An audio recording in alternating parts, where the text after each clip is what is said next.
Değerli arkadaşlar, değerli basın emekçileri, izniniz olursa sevgili Selahattin Demirtaş'ın dışarıya gönderdiği bir mesajı onun cümleleriyle olduğu gibi okuyarak paylaşacağım sizlerle.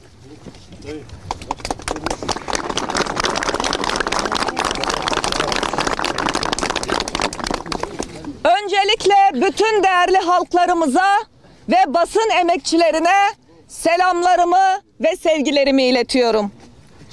Meclis Çözüm Komisyonu'nun cesur bir karar alarak en kısa zamanda Sayın Abdullah Öcalan'la görüşmeye gitmesini umuyor, bekliyor ve diliyoruz.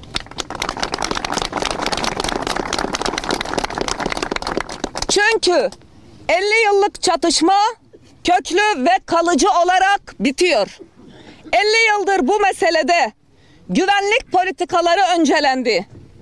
Ve bunun sonucunda ne yazık ki bu ülke on binlerce gencini, canını kaybetti. Şimdi de bugüne kadar denenmeyen denenmelidir. Ve milletvekilleri gerekirse siyasi riskler göze alarak barış için yeni bir sayfayı açmak için İmralı'ya gitmelidir.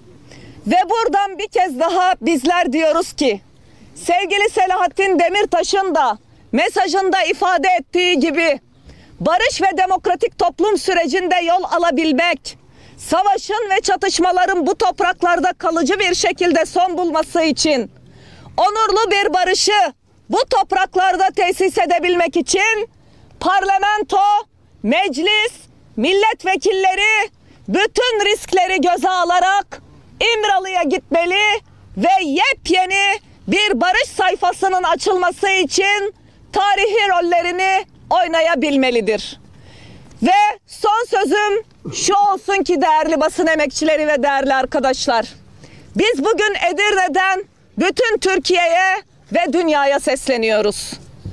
Hapishanelerde siyasetçiler kalmamalı ve başta ahim kararı olmak üzere bir an önce uygulanması ve siyasi tutsakların özgürlüğü için bütün kapıların açılması gerektiğinin altını bir kez daha buradan çiziyor. Hepinizi sevgiyle ve saygıyla selamlıyorum.